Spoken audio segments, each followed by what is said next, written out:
always wanted to do that. Well, good evening, ladies and gentlemen. Welcome to the September 25th edition of Midwest City Council. Thank you for being here, and we'll get this thing started.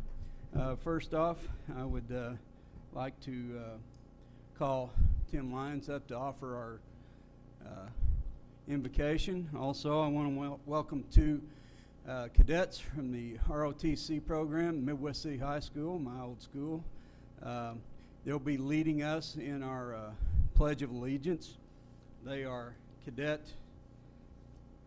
let me get my notes out here, Cadet Lewis. She's in the 11th grade. She plans to go to college and join the United States Air Force. Congratulations. And then Cadet Ward. She's also in 11th grade, and she too is planning to go to college and join the United States Air Force. She's also the granddaughter of Mr. Stan Greil, who all of you know and love and appreciate. So glad you guys are here. So with that being said, Tim, can you start us off? Please stand. Please bow your heads with me. Our dear Father in heaven, we're indeed grateful for this beautiful evening, this opportunity to gather together in our beautiful city and to take upon the affairs of our city to make improvements and better our community. Father, we ask you to bless this council that they might have thy spirit to be with them to make decisions in our best interest, and bless our employees as they serve in this community, that they might be blessed with safety, and ask you to bless the men and women of our military that protect us and provide this great freedom that we have tonight. And these things we pray for in the name of thy Son, Jesus Christ. Amen.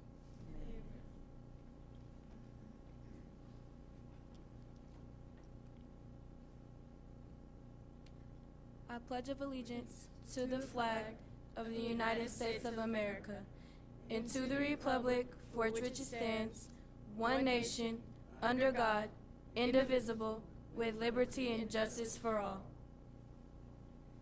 Thank you. You may be seated. Oh, picture.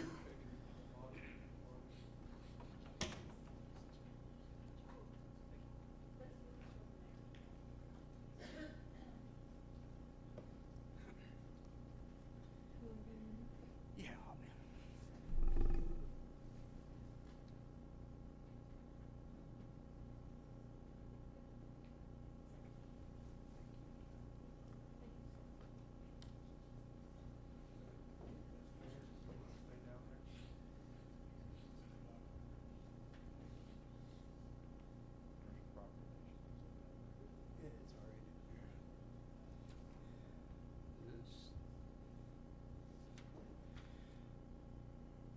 Okay, let's go around the horseshoe. Any community-related announcements? We had a Yes. bunch upstairs. Yes, we do. Mayor, I'd like to announce that the circus will be in Midwest City tomorrow evening from 5 to 9 at the Midwest City Walmart at 9011 Northeast 23rd Street. Also, our National Night Out will be October 2nd throughout the city of Midwest City. So in your neighborhoods are planning anything at that time, everybody get out and enjoy and meet your neighbors. The last announcement that I have is the Susan G. Komen Race for the Cure will be October 20th at the Bicentennial Park downtown. And we encourage somebody in here that has cancer, survived of cancer, or passed away of cancer. So we encourage you to go out and just, if you can't run, walk, or participate, make a donation in somebody's name. Thank you. Thank you. I have just a couple, Mayor. Again, I want to echo ASB's request on the Susan G. Komen race. It's an issue that's very near and dear to my heart.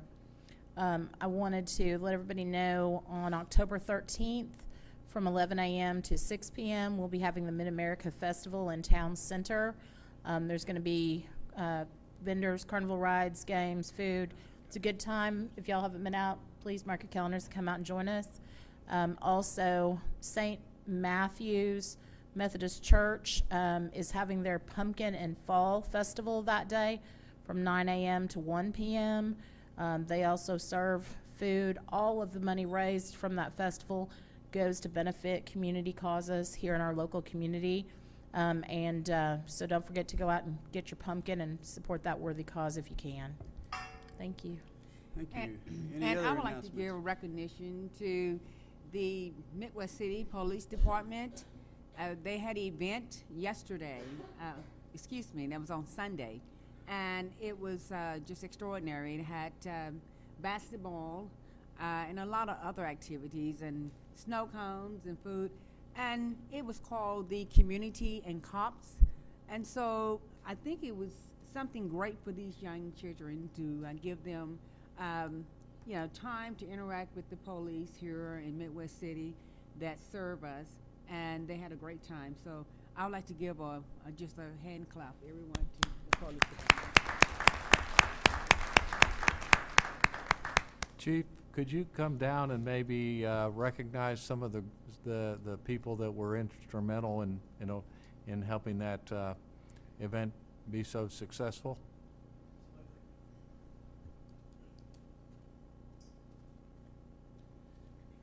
Mayor and Council, this is our second year to have that event. We have a great relationship with the Arnold Foundation, Sue Ann Arnold, and they're the ones who actually presented a grant test for the offset our expense, which is quite a bit. But we had over 400 participants with our juveniles, and we focused on grade school and middle school.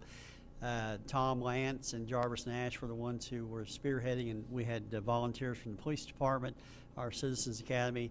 Our council showed up, Councilman Pat Byrne, Councilman Christine Price Allen, the mayor showed up. Who else did I miss somebody else? But Guy Henson was there, our city manager was there, our fire chief was there to support us. But it was a great event, as our councilwoman said, and we were very fortunate to hold it here. We're the only municipality that has that type of event, and it's thanks to the Arnold Foundation. And so we appreciate everybody who participated. Thanks, Chief. And today is our city manager's birthday.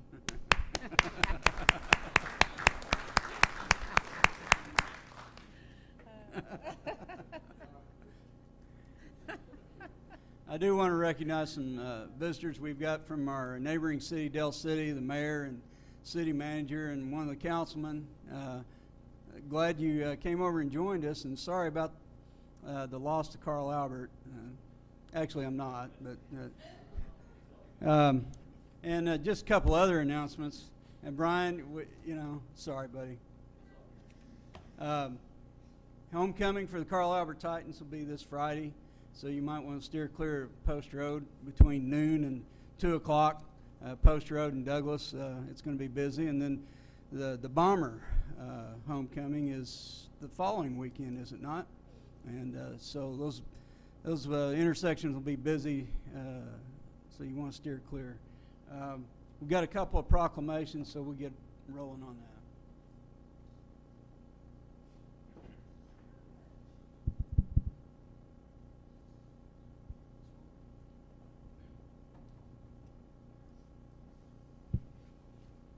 This is Patricia Woodward. She's with the Census Bureau. And believe it or not, we're coming up on the 2020 census, and we're laying the groundwork to ensure that we get everybody counted, and because that equates into a lot of different programs that we'll be eligible for. So, Ms. Woodward, thank you for taking time out to be here, and we're going to give you a proclamation to take back. Whereas the next decennial census will be taken in the year 2020, and political representation to the United States House of Representatives, state legislatures, and state and local governments is determined by the census. Whereas an accurate census count is vital to our community and the well-being of our residents by helping local government plan for the future, determine emergency preparedness and public safety needs, plan for transportation, public facilities, and implement programs. And whereas the census data is used by businesses by deciding on where to expand, this is extremely important. They look at how many folks we got in Midwest City. Stimulating economic growth and increased employment opportunities in our community, while residents use the census data to support community initiatives, quality of life issues, and consumer advocacy. And whereas more than $675 billion per year in federal state funding are allocated to the states and communities based on census data. Whereas the City of Midwest City recognizes the importance and value of counting each and every resident in the 2020 census, and whereas the City of Midwest City will encourage participation in the 2020 census by raising awareness and disseminating information to the community, and whereas the City of Midwest City will collaborate with groups and community organizations to organize and complete a complete census count, to educate and motivate residents to complete the 2020 census form. Now, therefore, I, Matt Dukes, Mayor of Midwest City, do hereby proclaim in full support of the 2020 census and agree to assist the U.S. Census Bureau in ensuring a full and accurate count in the City of Midwest City.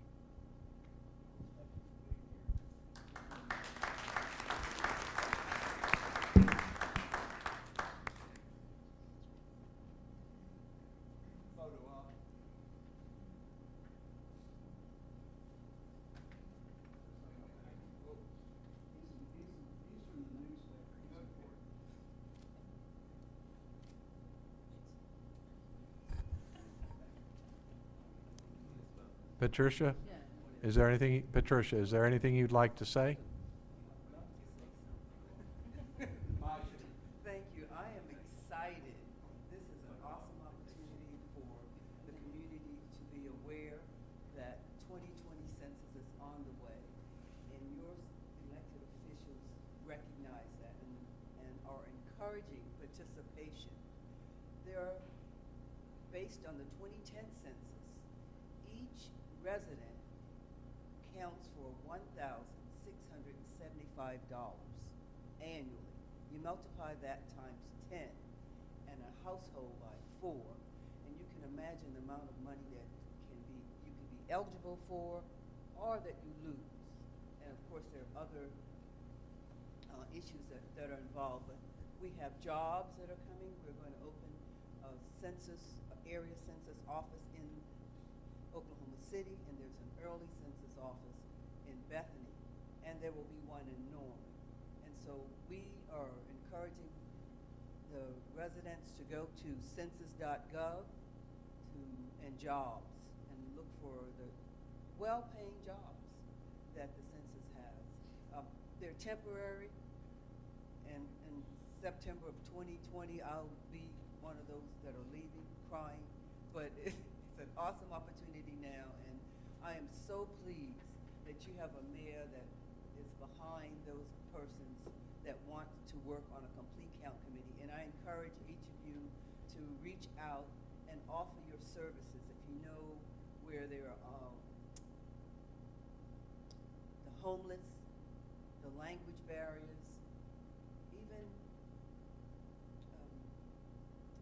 even those communities that are gated, they fail to fill the form out on numerous occasions. And most importantly, Oklahoma in 2010 had 4.6% of the children were not counted. So that makes a vast difference on the amount of money that comes to the city for education or the state. So thank you so much for your indulgence, and I've given my cards to the young lady, and she will disseminate them and give my numbers to anyone who wants it. But I look forward to working with the city, and Mr. Henson has been very helpful in having this completed. So God bless Midwest City. May I ask the Yes. age for this census employment? What is the age? 18 18, okay. and a U.S. citizen. Okay. All right. Thank you. Thank you. You can pick up. Thank you.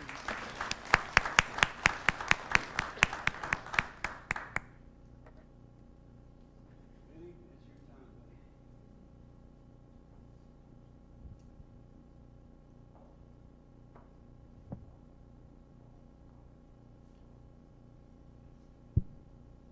One of the sad things I get to do as mayor is we recognize the folks that have been with our city for so many years, serving our city, and Benny's one of them. He's been with us 37 years.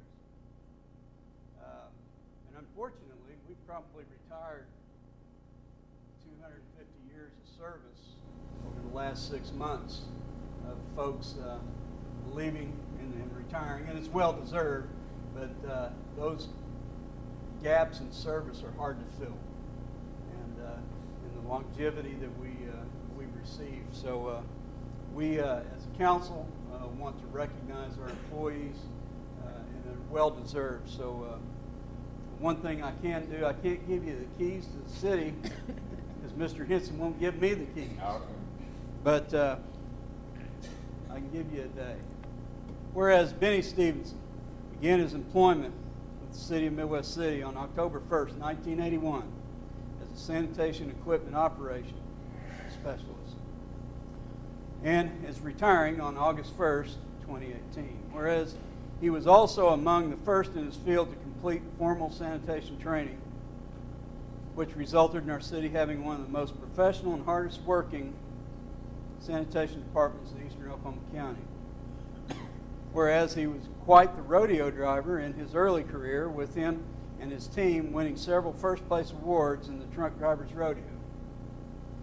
Whereas he was one of the most dependable employees ever to put on a Midwest City uniform, never taking leave unless he was forced to or when his family needed him most, and often worked holidays to make sure that every one of his customers had ample space for trash. Whereas he completed his work without complaint, remaining level-headed with all customer interactions, and being a role model as he trained almost every sanitation driver that's been hired since 1981. Whereas Benny is best known for his caring and giving spirit, evident by his donation of leave hours to co-workers in desperate need of help, and his willingness to stop during his route and help citizens in need, is documented by his commendations. Now, therefore, I, Matt Dukes, Mayor of Midwest City, here do by proclaim the 26th of September 2018 is Benny Stevenson Day. I wish I could give you a lot more.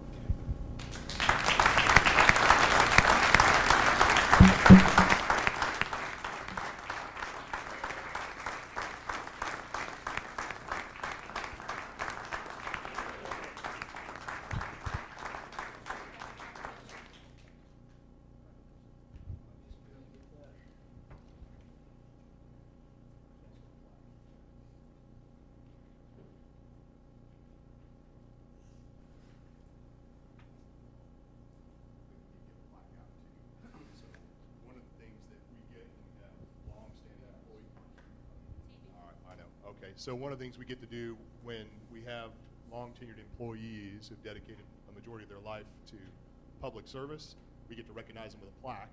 The mayor gets to do the fun part, pick a day for them, but we also get to recognize them with a plaque, and Human Resources has been an important part of making that happen. So we've got a plaque here that Benny can take home to remember the time he spent with us in Midwest City. And I can't thank you enough. You were a pleasure to work with, and actually there are a number of people I'd like to recognize in the back of the room. The Environmental Services Director, Bill Janicek, who is one of his previous bosses, is here. James Long, one of his supervisors, is here. Jerry Summers, one of his supervisors, and his current, last supervisor, Matt Faulkner. And that just tells you, speaks to the kind of person Benny is. These men wanted to be here to help recognize how important Benny was to the city of Midwest City and will remain. And obviously, thank you to the family that shared him with us. Appreciate you very much.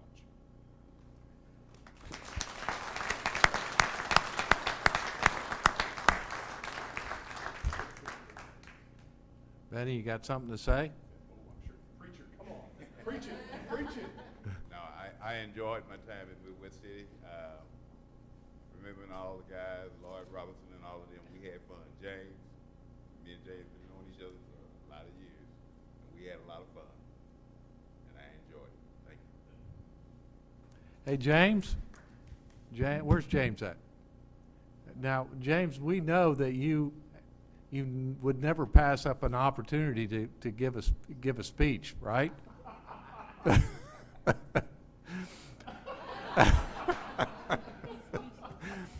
James has historically been kind of quiet, so I just had to give him a little bit of a hard time. So,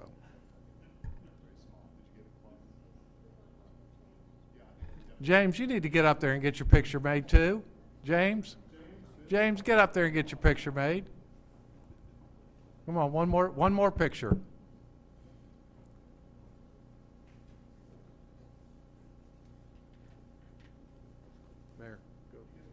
Mayor, go. One more picture. Okay.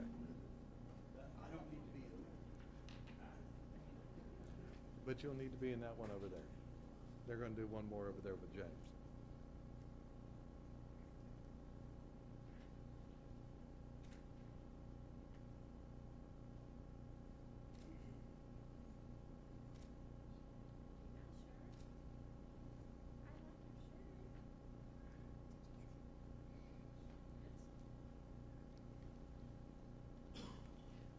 Jack, do one over there.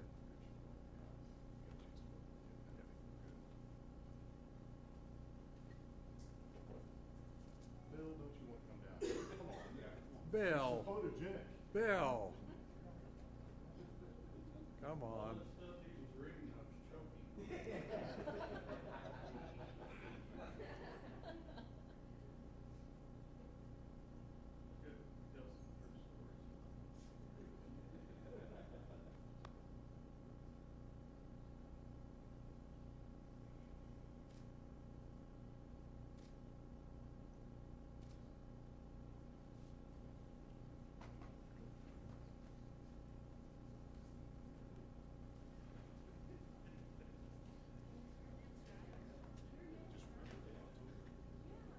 I turned your mic off.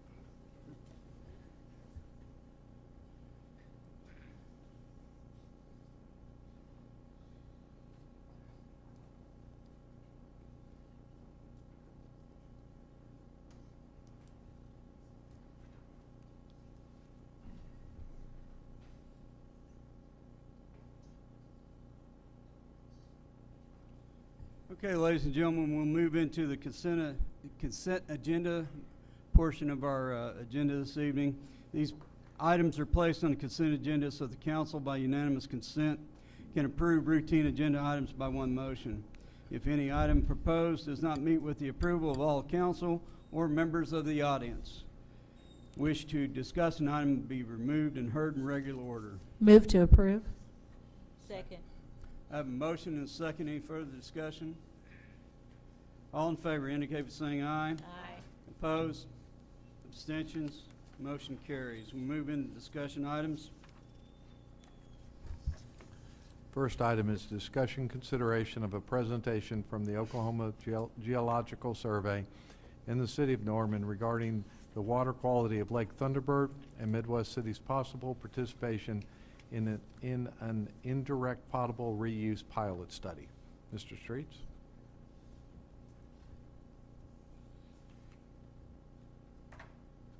Thank you all for your time and attention. The first presenter, Dr. Kyle Murray, works for the Oklahoma Geological Survey. He specializes in contaminants of emergency concern and obviously looking at water quality, both groundwater and surface water. They did a rather lengthy study that he's going to come up here and summarize briefly. You have a copy of his presentation. If you have questions, there'll be some time at the end for Dr. Murray to answer some questions, but then immediately following Dr. Murray's presentation, Ken Kamitsky, the Utilities Director for Norman, will be up to talk to you all about the IPR project. And I think, obviously, give him the consideration to let him finish, and then if you have questions related to that or any of the requests he makes, then feel free. And I wanted to thank you guys for being here and thank Del City, Jerry. There are a bunch of people here in the audience. So without further ado, Dr. Kyle Murray, please come front. Thank you, Paul. As Paul said, I conducted a project for the Central Oklahoma Master Conservancy District, which manages Lake Thunderbird. And it involved sampling Lake Thunderbird 4 different seasons for an entire year at 6 different sites. So I'm going to summarize the results of that sampling effort and try to synthesize it with some data that's been collected at other locations in the city that are relevant to an indirect potable reuse project. I'll try to advance my slide. There it goes. Okay, so Ken will talk about the pilot project that's City of Norman's undertaking for an indirect potable reuse, or IPR, I might refer to it as.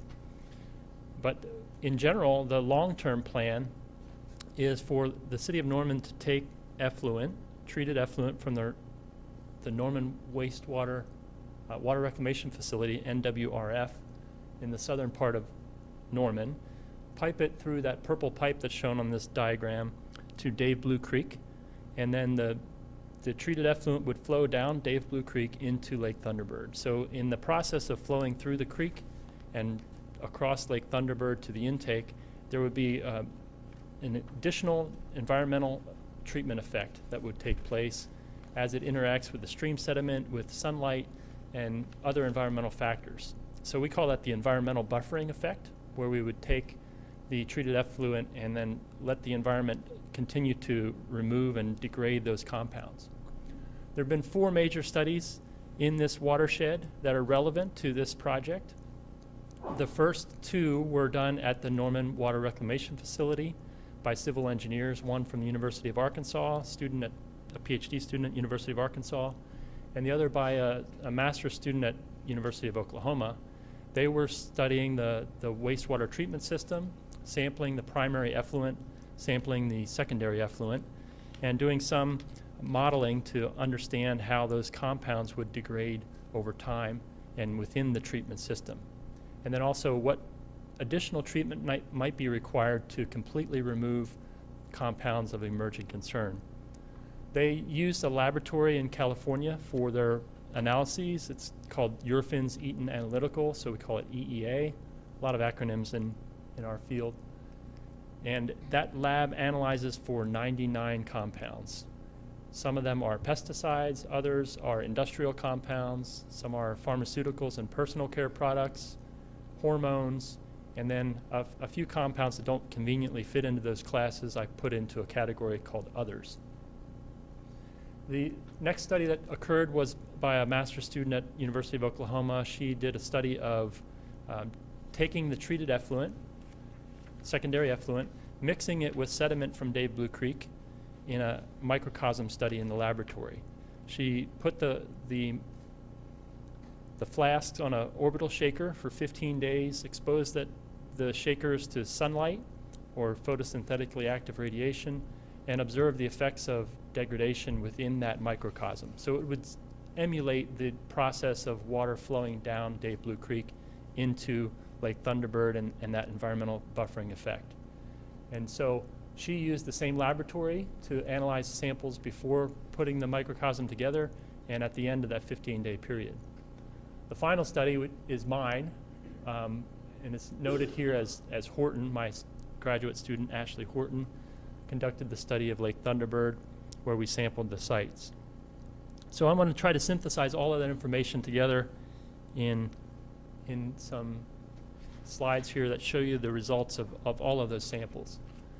This is a picture of Lake Thunderbird with the 6 sites noted. One by the dam is site 1. The intake is site 4. The Little River flows into Lake Thunderbird at site 6. Dave Blue Creek flows in at site 11. Clear Creek at site 7. And Hog Creek at site 8. So we sampled the main arms of Lake Thunderbird and 2 key locations by the intake and by the dam. We sampled in each season, starting in the summer of 2016 through the spring of 2017. So we finished the project sampling last year, and my student finished her thesis project this spring. So now I'm going to violate all the rules of a proper presentation and show you big tables of data. But hopefully, with the color codes, you'll be able to understand the main points. Okay, so as I mentioned, we had 99 compounds, 6 sites, and 4 seasons. So that equates to about 2,300 analytical results from the lake. If you combine that with the effluent samples that were taken by Jones, and then Laubacher, and then Thornton, you have another 3 columns of data. And then the end of the microcosm study by Thornton, 15 days in, is the fourth column. So you see the compounds as the first column. The second, third, and fourth column in this table are the effluent. So that's the secondary effluent from the water reclamation facility. The fourth column is the end of the microcosm study. So after 15 days, what happened to the concentrations as it was reacting or sorbing to the sediment and maybe being photolyzed by sunlight. And then the lake samples are the remaining 24 columns. They're color-coded so that if there's a color, it means that we detected the compound. And if it's red, it was summer season. If it's orange, it was fall. If it's blue, it was winter. And if it's green or some color like a green, it's spring. So hopefully you can see the color codes and how they might help. So if you look at the first three columns, you see the effluent samples. And these are the pesticides. We had 19 pesticides that we analyzed for. And you can see we detected out of 19 in the effluent between 2 and 6. After the microcosm study, there was a detection of only 2 compounds. And if you look in Lake Thunderbird, the totals at the bottom there, you can see we detected between 2 and 10 pesticides in the lake. So what does that mean? In the grand scheme of things, if you look at the lake water quality with regard to pesticides, it's dirtier than the effluent is. And then if you look at the lake water quality compared to the effluent if it were treated by Dave Blue Creek, reacting with Dave Blue Creek sediment, again, the lake water is dirtier. So moving that effluent into Dave Blue Creek, using that environmental buffering effect into Lake Thunderbird, we would actually be adding cleaner water to the lake. It's not always the case. If you look at some of the other compounds, the industrial compounds, there are more detections in the effluent than there are in the lake again. This time the lake is cleaner than the effluent, but if you look at the end of the microcosm study, that column 5, DBC microcosm, there's only 2 detections there. So we're at essentially the same number of detections in the effluent after it's treated with Dave Blue Creek sediment and sunlight as we have in the lake. Now the pharmaceuticals and personal care products, these are the compounds, and the hormones are the compounds that most people are concerned about, and I think rightly so, because if they're detected and present at low concentrations, they can have an effect on humans and the aquatic system as well. I have 53 compounds out of the list of 99 that are in this category, so I had to split them into 3 groups. The first group has 18 compounds, and it starts with acetaminophen, so most of you know what that is, and it goes down the list alphabetically.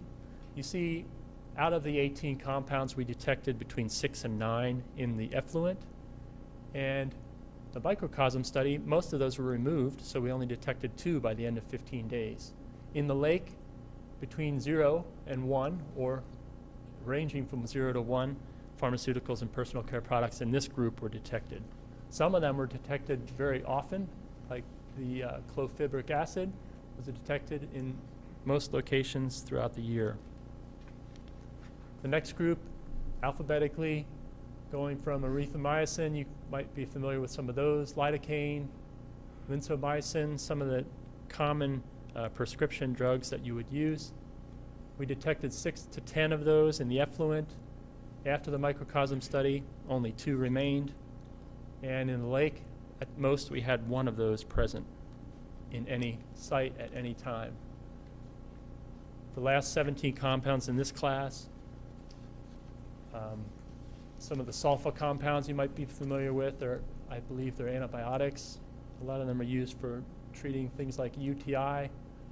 We have 3 to 7 detections in the effluent at the end of the microcosm study, only 1 detected. And in the lake, at most, we have 1 of those compounds detected. So the pesticides, we had more pesticides in the lake than in the effluent.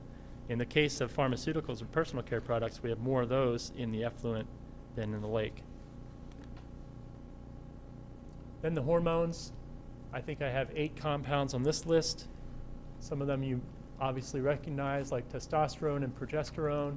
We detected 0 or 3 at the most compounds in the effluent. After the microcosm study, they're completely gone or not detectable, and in the lake between 0 and 1, depending on the season and the site.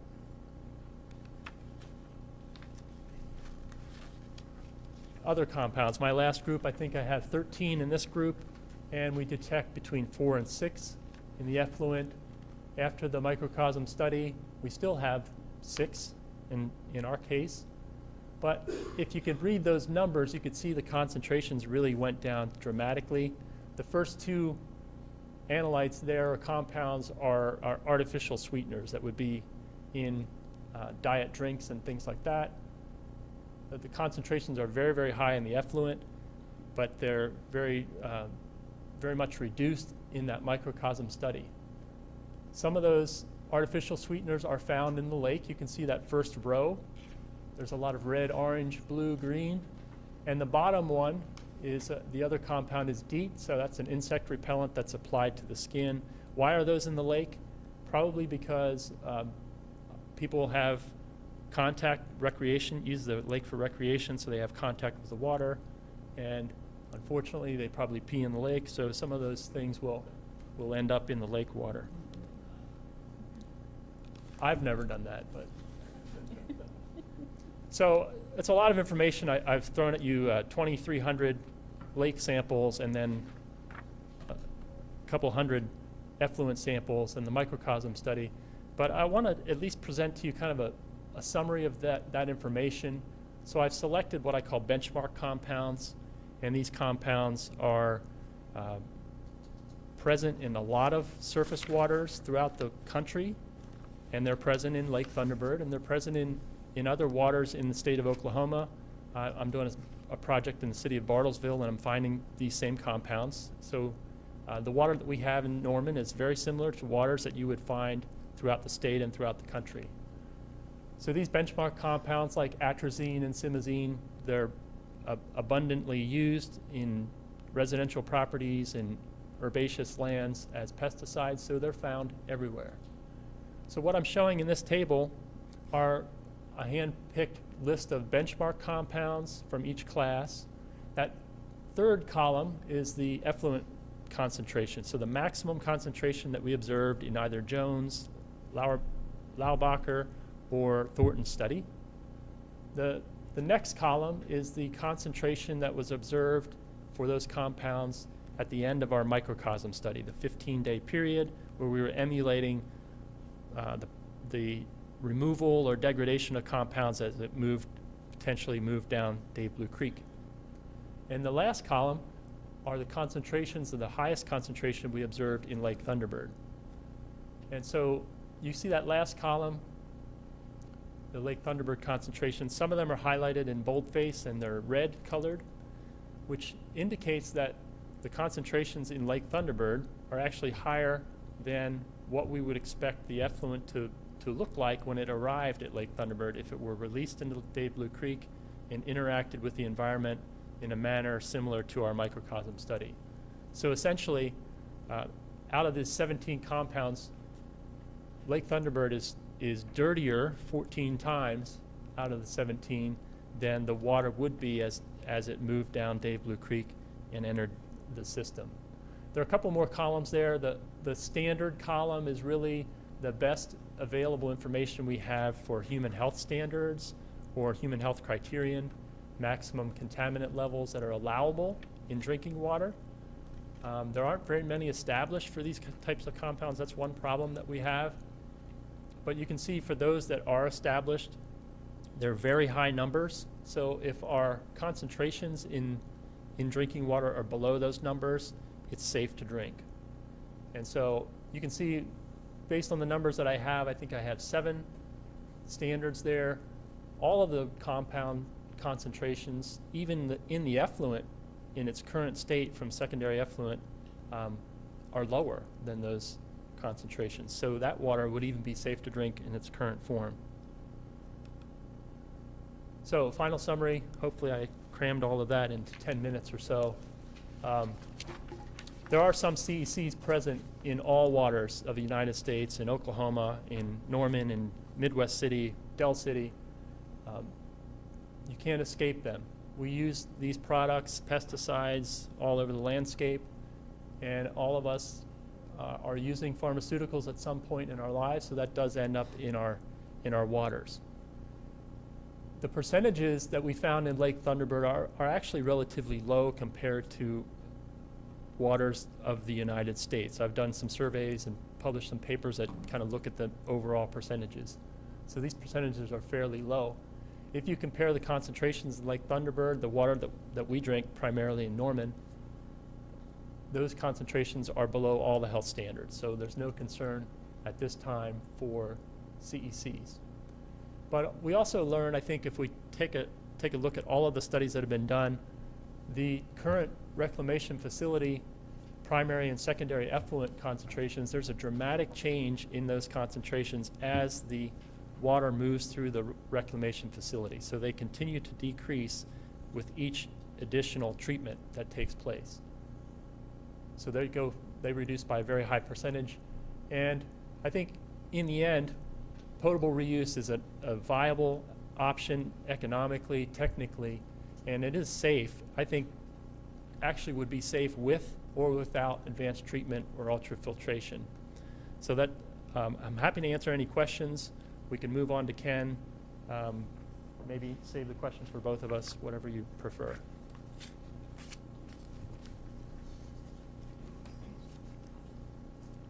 I have a couple questions. I didn't have a clue what potable water was until we started dealing with this. So Drinking water. well, I know, but it's where the potable water comes from. It's treated water because there's stuff in it. My concern is, and this is just as somebody living here, and not just today, but 10 or 20 years from now, is the standards you're saying. You made a statement just a minute ago. At this time, the numbers are safe. My concern, and I'm asking you because, I mean, it's probably going to happen, is as science gets better and you're able to detect more stuff other than what you've got here, what are the chances that they find out that some of this stuff is worse than what we think it is now, or there's more stuff in the water that we don't have the ability to test for today? So, I mean, what's going to happen with that? That's a good question. The list of compounds that I have is up to 99, but we do have the analytical capabilities to identify and measure concentrations of hundreds of other compounds. The more compounds you add to the list, the more the cost goes up when you run those analytical suites. So one of I think the goals of the research community is to identify or isolate a group of compounds that are significant and good indicators of the overall water quality. So I think we have the ability to analyze a lot more. That was the point of that discussion. But certainly we don't know everything. The levels that we're observing now, we believe are safe. The EPA does a lot of rigorous testing to establish those standards. So if we have a standard established, whether it's EPA or another state like Minnesota has a lot of the standards that I've used, then it's probably been through a lot of research and testing. So I believe it's reliable. But there's always something new that could be introduced to the equation. For example, the arsenic level was reduced from 50 parts per billion down to 10 parts per billion. I don't know when, 2005 or something like that, 2006. So that could happen with any compound as you learn more about the potential toxicity or threat to human health or the environment. That level could decrease. Will it happen? I can't say or predict that it would happen, but there is a chance. It's sort of like, when I was a kid, Surgeon General's warning on tobacco use was prominent in the news, but it took a long time for people to realize that that was hazardous to your health for whatever reason. We're just continuing to learn about the hazards that some of these things pose to us. But it is a never-ending battle because additional compounds are created every year. So there's thousands and thousands of chemicals and drugs that are on the market that we can't anticipate. So it's going to have to be a process that's flexible as you adjust to those things. I guess my question goes to, I appreciate what you're saying. There's also, for example, I was just Googling one of the compounds that you were searching for, sucralose, if I'm pronouncing that correctly. And, I mean, they talk about, there's warnings from, like, the Swedish Environmental Protection Agency with regard to that. There's unknown effects with regard to that compound in water. I mean, so there's a lot of things that we're not there yet in determining the safety of.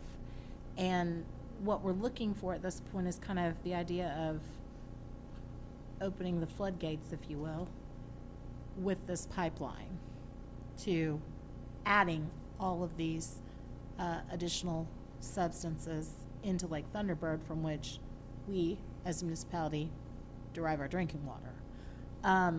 So I guess my question goes to, and perhaps you can't answer this, I mean, the confidence that you have with regard to, I'll say, the sanctity of our water resource. I mean, water's finite, so once you pollute it, it's either significant treatment or it's gone forever. So that's kind of where I'm headed. Well, all of these compounds are organic.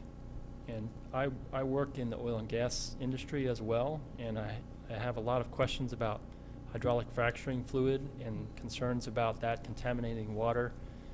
And the investigations that I've done, the research that I've done,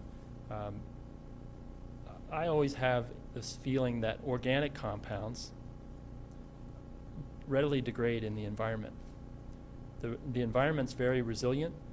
The microbes will react and degrade those compounds.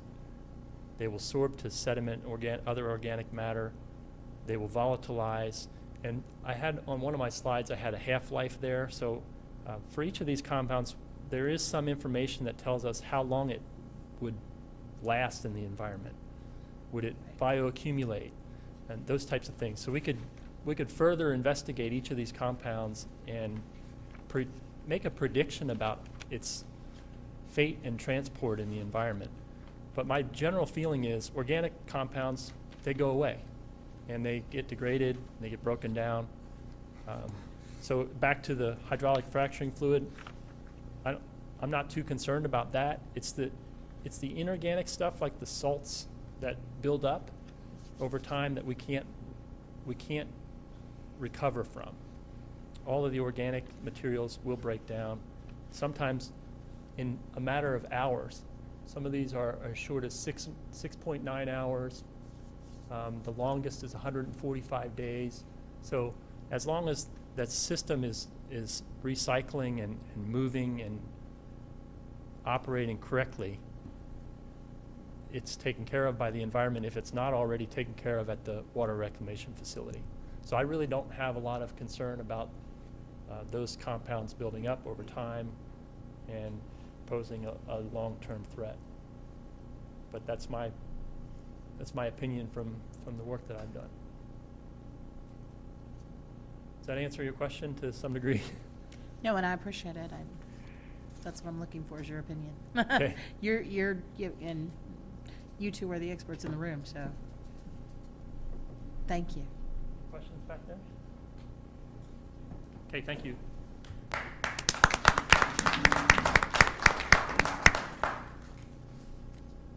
Thank you. Thank you for allowing us to present and talk about our IPR, which is Indirect Potable Reuse pilot project. So we're not doing it yet. This is a pilot project. That's the whole point of this, is to do a small scale project to see what type of treatment we need to make sure this ends up as essentially super clean water.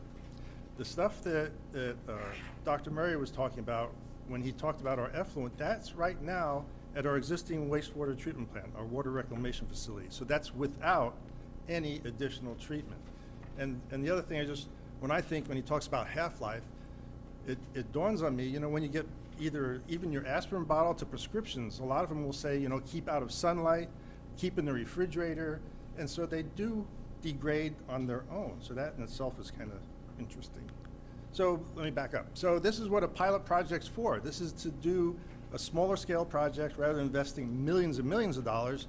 You put a treatment process together and you see if it works, and you see what works, and you change the treatment pieces out.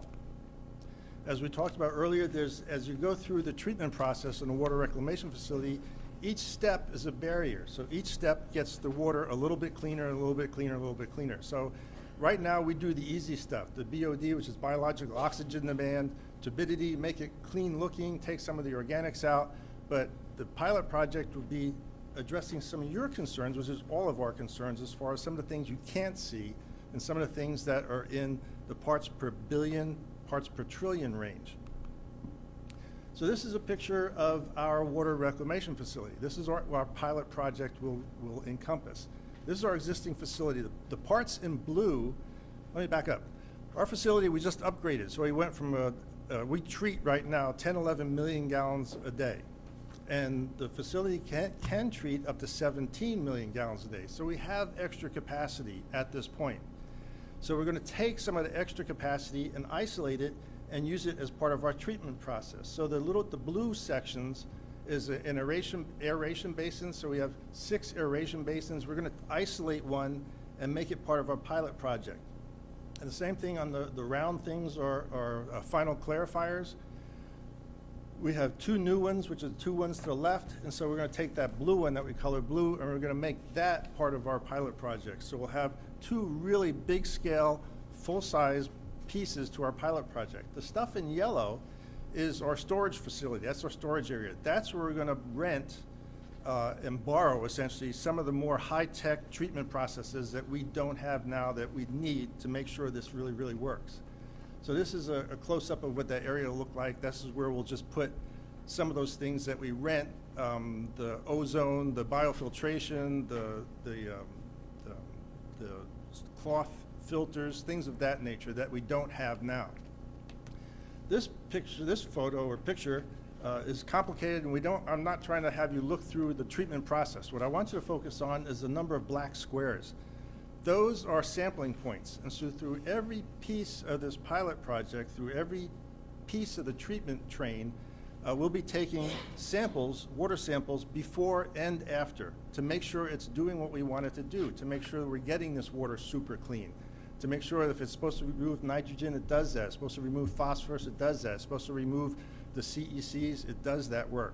So those are the number of just treatment of samples that we will take when we put this thing together.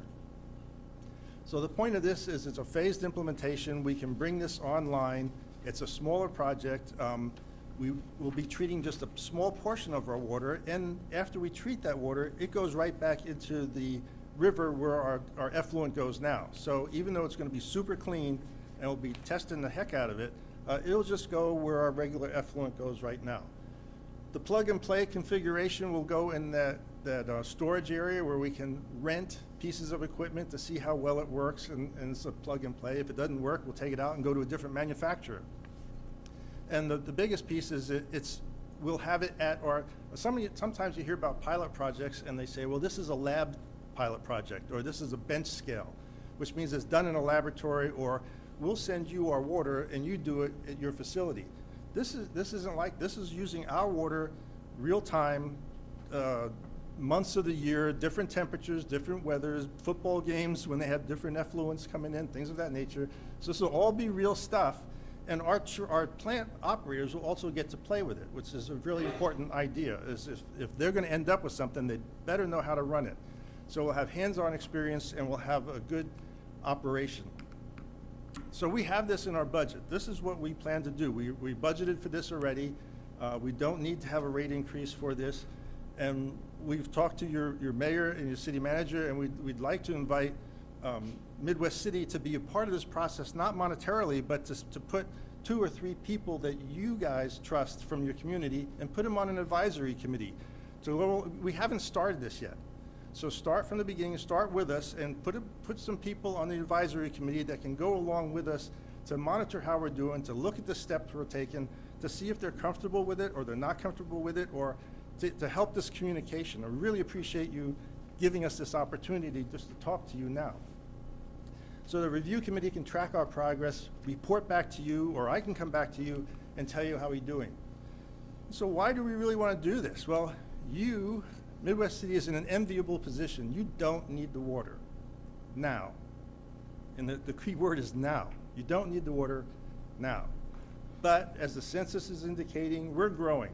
And eventually you will need the water. And your economic development person or your Chamber of Commerce person would love to be able to talk to an industry and say, hey, we have a reservoir that will always stay full. And that's something that's a benefit to all of our communities. And the other thing that Dr. Murray brought up is that, again, he talked about just our plain old secondary treatment. We're talking about super clean, highly treated water. So no doubt we will improve the quality of Lake Thunderbird. So we have a drought-proof water source. We definitely will improve the existing quality of Thunderbird. We'll only use it when needed. As an example, we have, as I said, we treat right now 10, 11 million gallons a day. We can treat up to 17, but this is the big treatment plant right here. This is where we are now. The pilot project will be, not the pilot project, but if it goes through, the additional high treatment will be a separate standalone piece. So when the water is going over the dam, like it is right now the dam's releasing about 200 million gallons a day. We wouldn't be using this highly treated water. We wouldn't put anything in the reservoir. This year, really, we probably wouldn't use it because the reservoir has been very full. It's been going over the dam. There's no need to put water into the reservoir when it's full. Last year, we would have this separate high treated process over here that's smaller, and we would run it probably 2/3 of the time. The rest of the time, we wouldn't use it, and the water that we treat just with our secondary would still continue to go into Canadian River. So it's only when you need the water, only when the reservoir is low or getting low, is when we would put some water in there. So the treatment process, we treat 10, 11 million gallons a day. This highly treated stuff would be substream of this and would only be maybe 4 or 5 million gallons a day. You don't use it all the time because it will be expensive, and you don't use it all the time when you don't need it. If the reservoir is full, why put water there? So this is the permit that is set up the way DEQ has it right now. And this is, it's a first of its kind for our state. It's a living permit, which means right now, Paul's water treatment plant, our water reclamation facility rather, you get a permit and it's good for 5 years. Don't screw it up, and this is good for 5 years. We'll see you in 5 years. The way this new permit is with IPR is they tell us a 5-box model. You have the tech limits, technology, how well can you treat it, or the water quality limits. What does the reservoir need to make sure it's clean? And that's your lowest EOP. It's end of pipe. That's your limit that you have to meet. That's kind of like our permit that we have now. That's our permit. And that goes in the far right-hand, upper right-hand box, your permit limits. The piece that makes this unique is those two-way arrows, the monitoring and analysis. That's spatial, temporal, seasonal, and something else, and where you monitor it. And so what this means is that we will be required to continually monitor the health of the reservoir. The spatial would be where you take the test, whether you take it at the end of the pipe, you take it in the mixing zone, you take it at the intake. So we'll have to figure that out. We'll take several tests. The temporal will be a lake, a reservoir like that is like a living, breathing plant. It changes. And so the daytime tests you take are going to be different than the nighttime tests you take of the same water because the organisms in there react differently. Seasonal, this pilot project, before we ever dream of a real project, the pilot project will last at least 9 months to just over a year because we want to see what it acts and how it behaves in different seasons. And then the collection method. One of the things that Dr. Murray didn't say is, we're taking samples and we're testing in parts per billion or parts per trillion. He didn't mention that to take a test, when you go out in the lake, you have to not use tobacco for 24 or 48? 24 hours, can't use deodorant, can't have cologne, because just having deodorant, there's a chance you'll mess up the sample. That's how parts per trillion is. And so taking these samples and what you take them in is really, really critical. And all that will be done. So that's our roadmap for approval and acceptance. Is right now we know that we can improve the quality of the lake. The lake is impaired. We will improve that quality. We're going to monitor the baseline conditions. That's kind of what Dr. Murray's done already as far as here's what's in the lake now. What are you dealing with now on a regular basis, and how can we make that better, and what do we need to take the next step? We will look at additional constituents. Those things are not regulated, but we're going to be looking at all these CECs, make sure that we can reduce or eliminate them. And then the pilot project is to have a performance demonstration to make sure it works. So these are the people that would be, or organizations rather, that be working with us. We have obviously the permits come from OWRB or DEQ and DEQ. The City of Norman, Central Oklahoma Master Conservancy District, it's a Bureau of Reclamation Lake.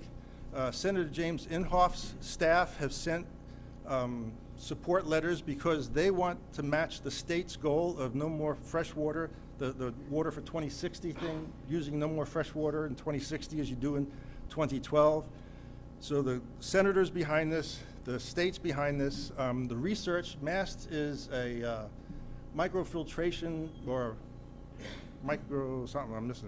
membranes, science, technology, and engineering. We'll be working with the University of Arkansas, University of Colorado. Both of them are members of that MAST group. We have OU, we have the United States, the Oklahoma Water Survey, Geological Survey. We'll have the National Water Reuse Institute, and we have the National Water Reuse Association. Both the research arms will be overseeing this. We would really like, on that second line, to add Midwest City as your advisory council to work with us and to step by step go through this to make sure to help us do it right. And that's where we are.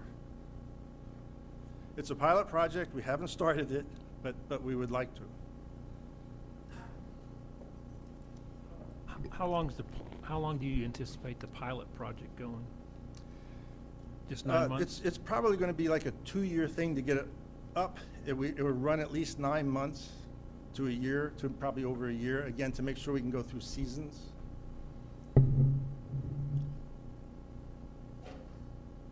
Any further questions? Thank you for your time. Thank you, Ken and Doctor, for being here and walking us through this process. There's no action needed for this particular discussion item. And again, thank you. We appreciate it.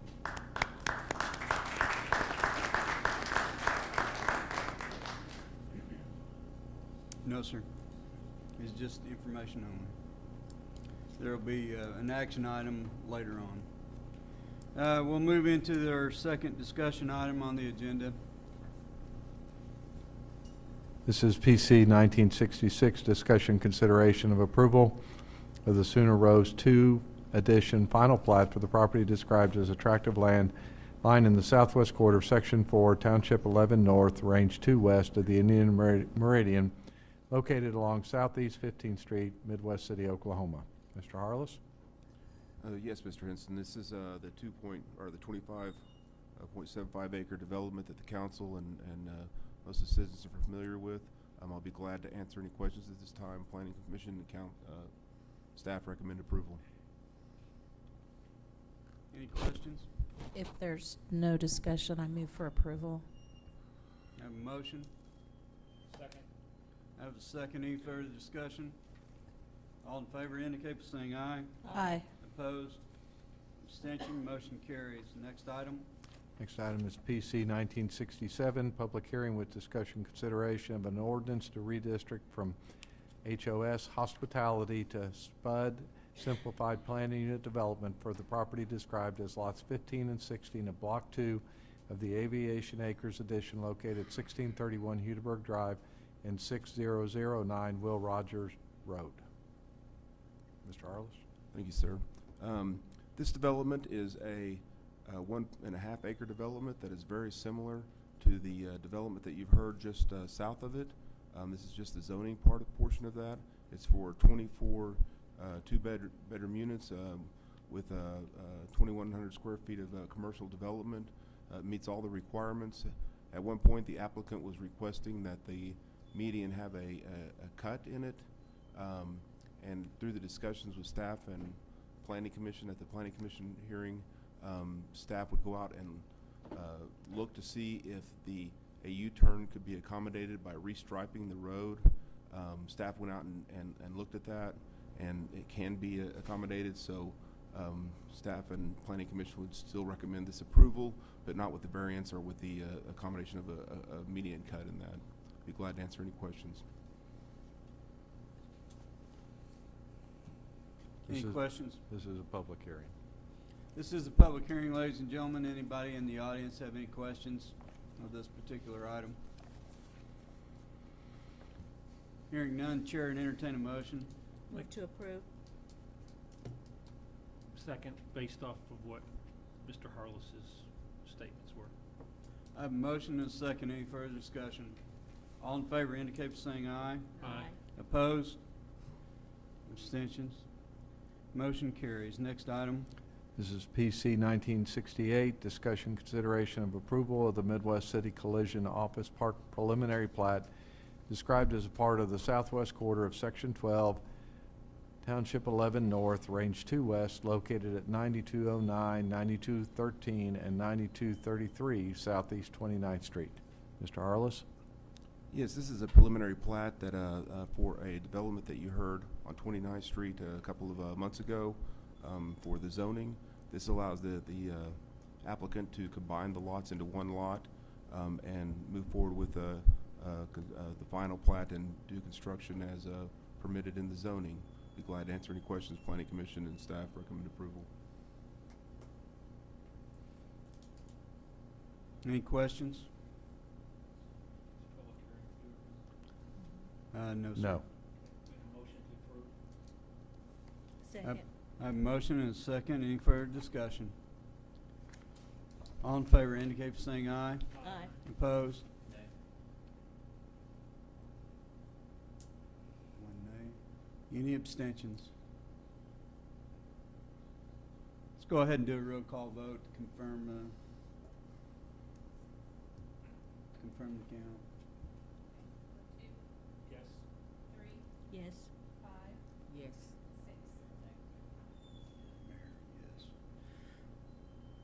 Motion carries. Next item. This is PC 1969, public hearing with discussion consideration of approval of an ordinance redistricting from R6 single-family detached residential and RHD high-density residential to a planned unit development governed by the R6 single-family detached residential district, R-MD medium-density residential district, O2 general office district, and C3 community commercial district, and a resolution to amend a portion of the comprehensive plan from HDR high-density residential to COMM commercial and LDR low-density residential to MDR medium-density residential for the property described as a part of the northwest quarter of Section 26, Township 12 North, Range 2 West of the Indian Meridian, Oklahoma County, Oklahoma. Mr. Arliss? Yes, sir. This is for a rather large parcel of property. It's 56.9 acres that the applicant is doing I don't know, it's kind of a complex PUD.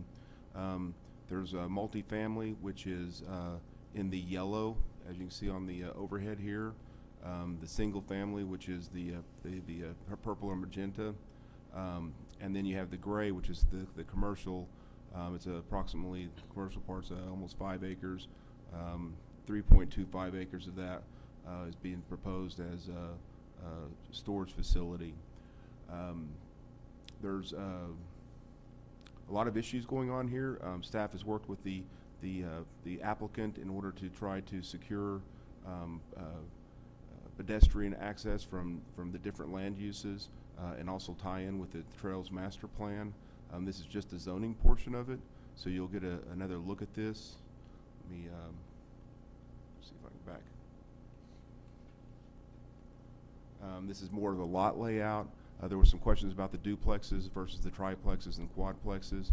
If you can see on these corner areas where there's the little cul-de-sacs where it changes direction, I think that's where the applicant proposes to place the triplexes and the quadplexes, and the rest will be duplexes. Those are outlined in the PUD. And the detention facility is down in the southwest portion of the development. At the Planning Commission meeting, there were several residents, a few residents that expressed their concerns as to, this is a large wooded area, has been for a long time, and they're concerned about the wildlife and the view that they've had up to this point. I think that's everyone's concern.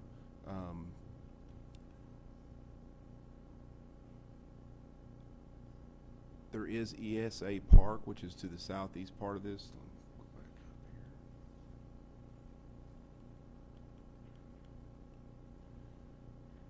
here. The southeast portion of this area, that is park, and we will encourage some buffering and stuff with the detention facility. I don't know that that's going to do much for the wildlife or some of the views, though, that they're concerned about. There's a lot of planning bases here that are worked upon, and that's the railroad tracks to the north.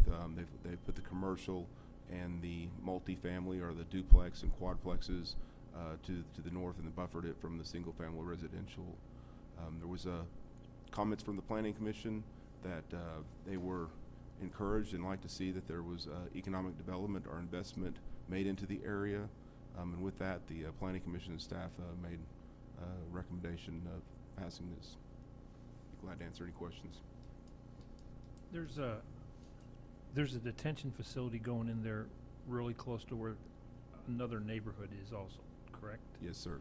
Is there any requirement, and I'm just asking you, what are the requirements that are placed on a developer like that, since it's going to be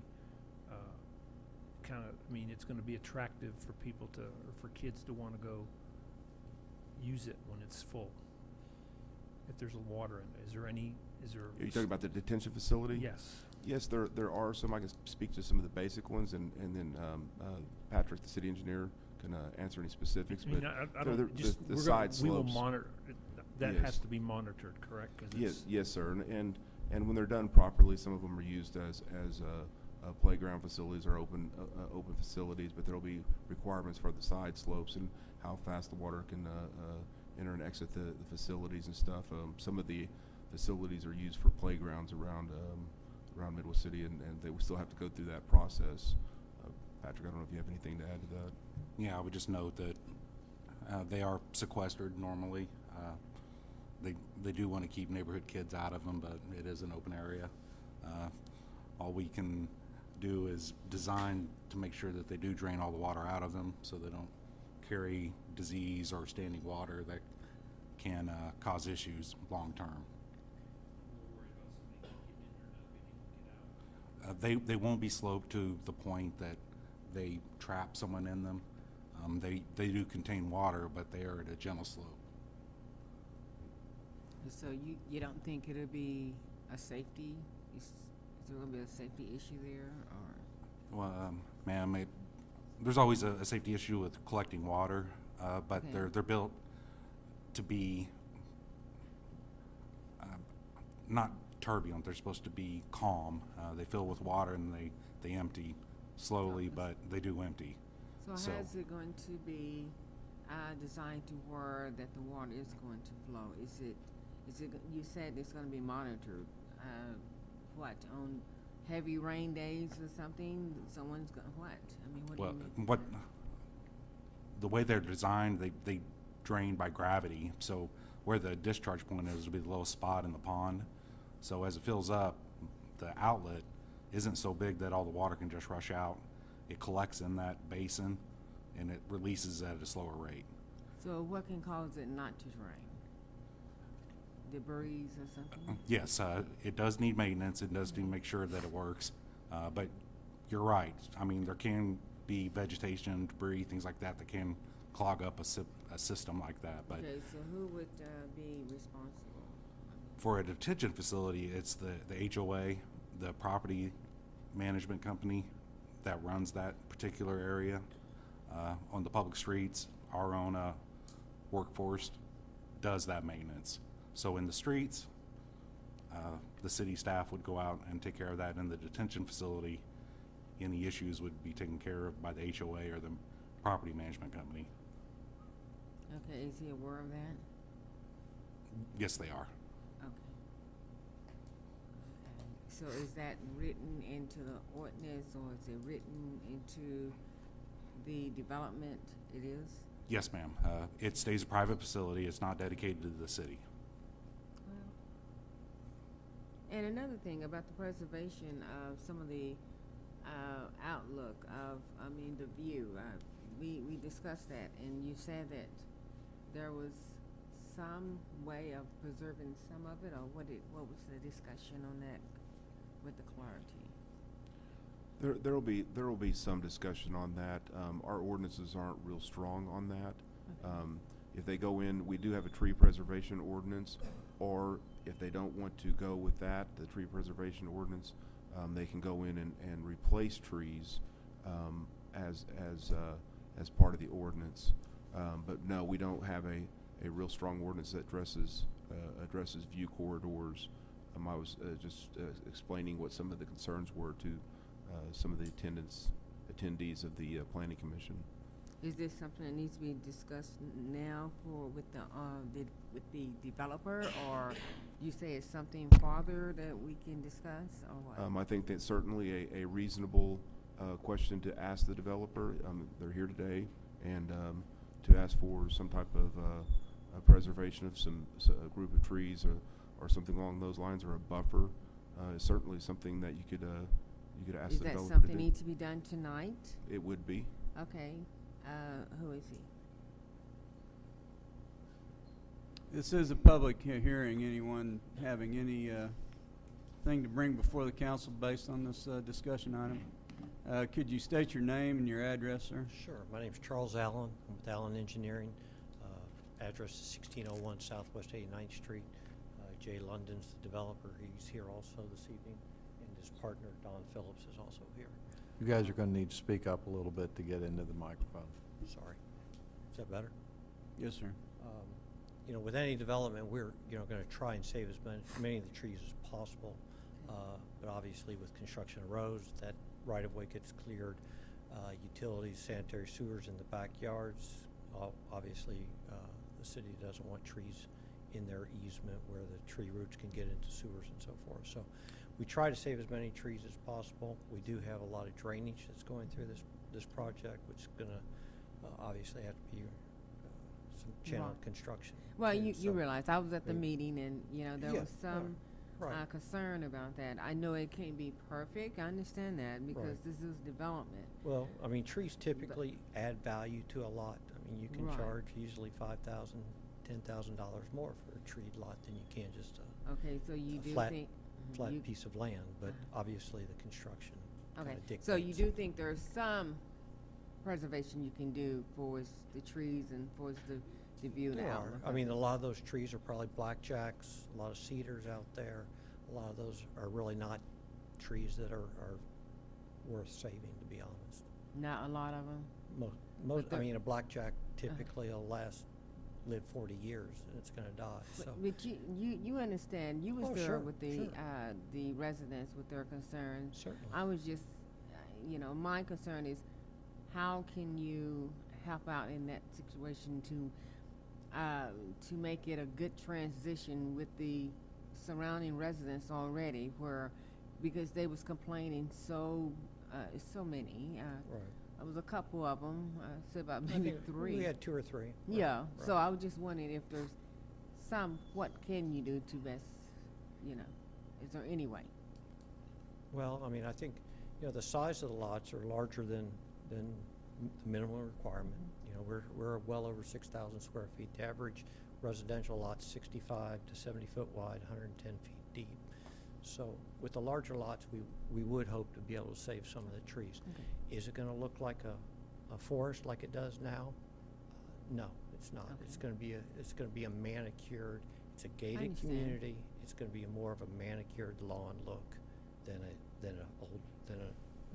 Mr. Harlan, so are unkept we going to forest. be requiring any installation of new trees as part of this process? We will, and I don't want to, hope we don't mislead anyone. When they come in to do this, they'll have no choice at this density, to basically clear the site off for the most part. If it is a big concern for the council, I don't think it's unreasonable to ask for you to ask for them to bring back something to show you how they're going to preserve some of the existing trees. But they will come in and clear this out in big sections. If not, I think you have the multifamily coming in as the first phase and second phase, and then single family after that. Yes. So it'll basically move from the north to the south. But if that's a big concern, it's a reasonable request to ask the applicant to bring back something to propose how they would to do that. But it'll require some less density and a large effort on their part. And if it's blackjacks and it's some other scrub trees, it'll be very difficult to say and really not worth saving the blackjack Right. trees. So, but to answer your question, Mr. Manager, yes, they are required to plant trees with each building permit and bushes with each building permit. Could I ask a question? Sure. On your multifamily, and I should have asked this question before, but things have been rather busy. So your 3 and 4 units, will they all be on one lot, on a single lot, or will these be divided up? Will each unit, I'm not making myself very clear, will each unit be on a separate lot, or will it be just one lot? There'll be a single structure on each lot. The structure can have a duplex, 2 units, so we're talking the same language. A triplex or a fourplex would be on one lot. Will be on one lot? One owner, yes. Okay, so, and I'm asking this question because we have had some experience with this, and it has not been good experience when we end up with individual backyards that cannot be accessed. For instance, I'm looking at this picture and of the 3 and 4 plex concept, and the 2 interior lots. If there were fences on the outside of the 2 units on either end, Right. then there's no physical access into the backyards for the 2 interior Right, the units. threeplex and the fourplex. And that has been a huge issue for us in Right. some developments. We've worked with staff on the 3 and 4plex units. There will be no fencing, Okay. and they'll be owned by one By one, person. okay. And the maintenance will be one person, which can Okay. cross Okay. so-called backyards of the other 2, Yeah. the outer units. There is going to be an HOA, correct? Yes. Okay, what covenants, what kind of restrictions are you going to have?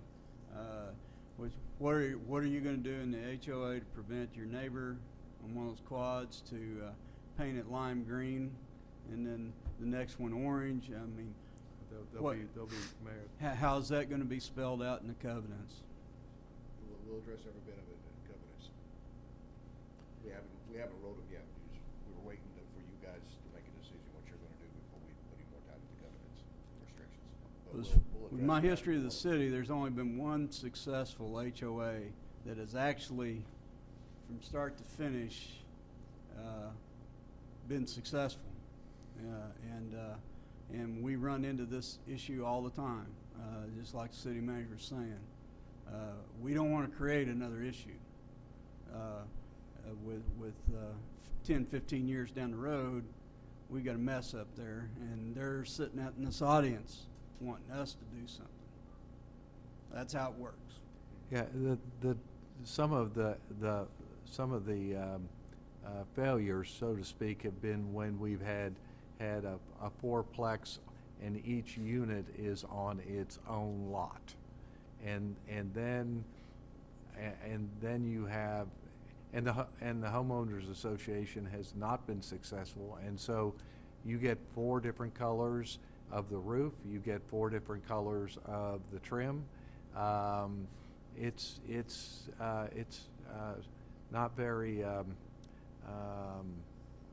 what doesn't build good neighborhoods, let's just say that. So.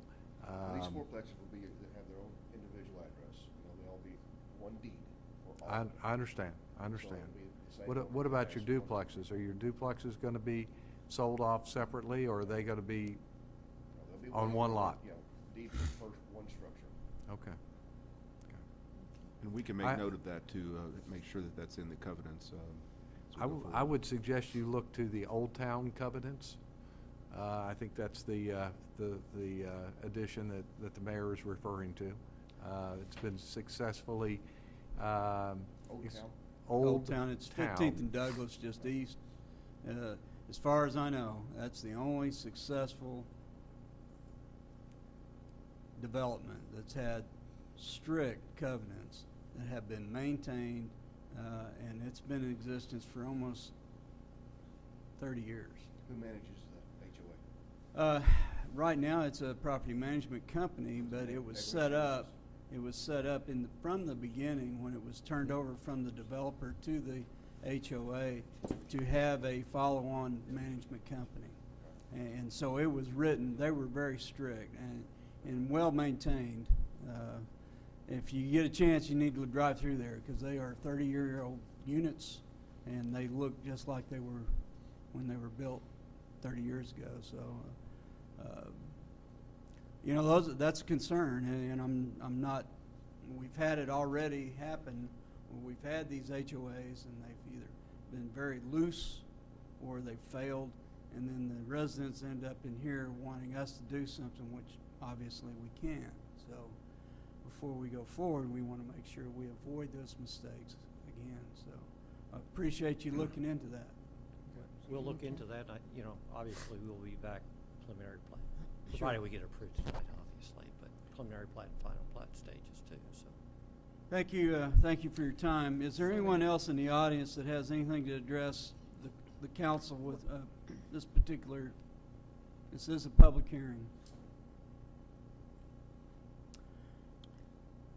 Well, Hearing none, the chair would entertain a motion.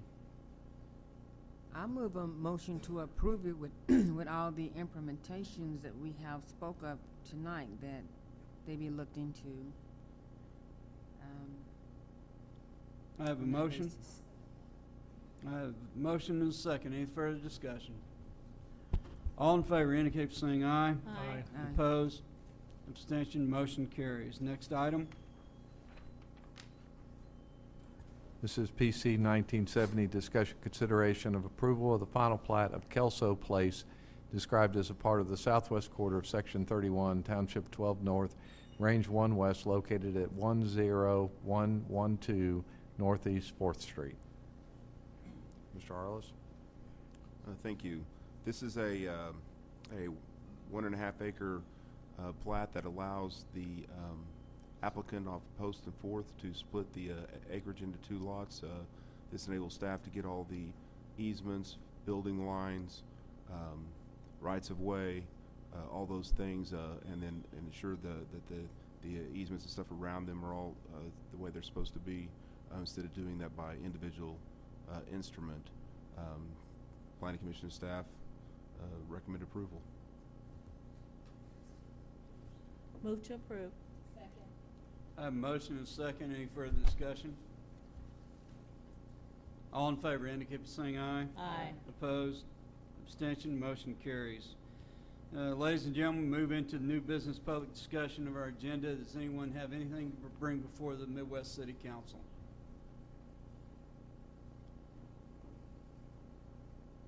Hearing none, we are adjourned. And I call to order the Midwest City Municipal Authority. We do have a consent agenda. These items are placed on consent agenda so the trustees, by unanimous consent, can approve routine agenda items by one motion. If any item proposed does not meet with the approval of all trustees or members of the audience wish to discuss an item, it will be moved and heard in regular order. Move to approve consent agenda. Second. I have a motion and a second. Any further discussion? All in favor, indicate by saying aye. Aye. Opposed? Abstention? Motion carries. Ladies and gentlemen, move into the new business public discussion in the Midwest City Municipal Authority. Does anyone have any business to bring before the authority? Hearing none, we are hereby adjourned. I call to order the Midwest City Municipal or Memorial Hospital Authority. We Move do to have a approve consent agenda. I'm sorry? Oops, sorry.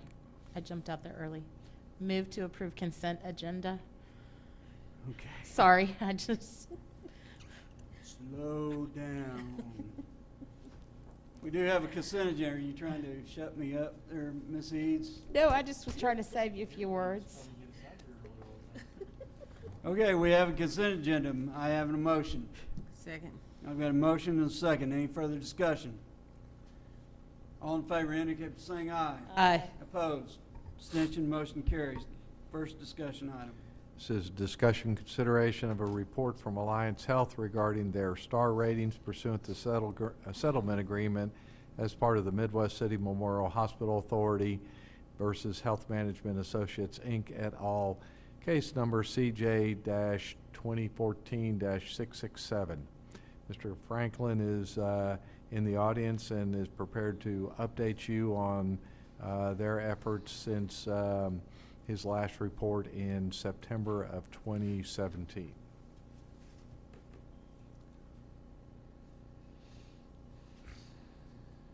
Do we have this as a power, do we have some attachments there? Okay.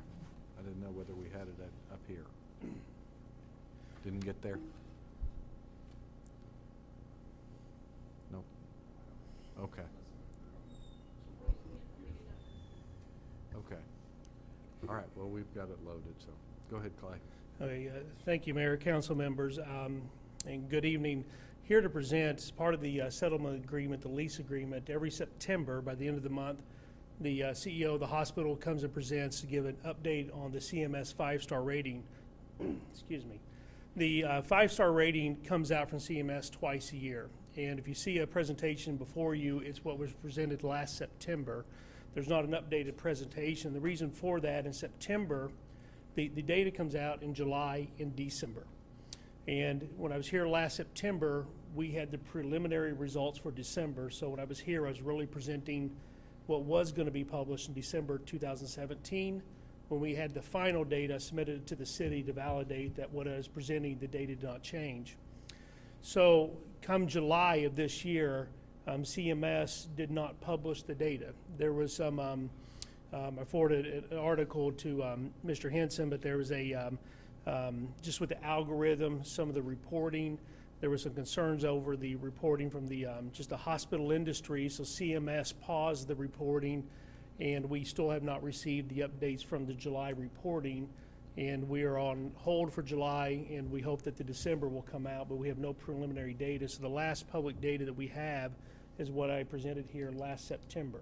So I'm not here with, I don't have this data reported from CMS to help compare us to national averages. So what I was asked is to adhere to the lease agreements to give updates into what have we done as far as the actions related to these 5-star ratings. To go back a little bit, and I promise I won't keep everybody here long, but there's 4 primary buckets with the CMS 5-star rating, and each of these 4 buckets are weighted 22% of the total 5-star rating. Mortality, safety, which I'll sometimes call complications, readmissions, and patient experience. And if you outperform these 4 areas, you have 88% of all of the 5-star rating.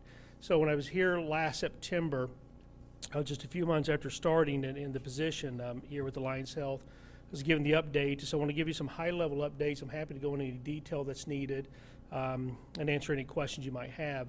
Under the mortality bucket, the key driver of mortality for any hospital, the number one reason for mortality or any deaths in hospital is sepsis, which is a blood infection. More patients will die of sepsis than they will of heart attack. more die of sepsis than a stroke. And the reasons for that is, it comes on fairly quick. Last year in the flu season, we heard a lot of how younger individuals were getting sepsis after they were getting the flu. In December of last year, we hired a dedicated sepsis coordinator who's done just a phenomenal job. We have taken our sepsis bundle compliance. That is, there are certain protocols that are best practices for patients to have sepsis, and we implement those between our medical staff and the caregivers in the hospital. And our bundle compliance has grown from about 40% compliance to almost 80% compliance since the time we presented last time.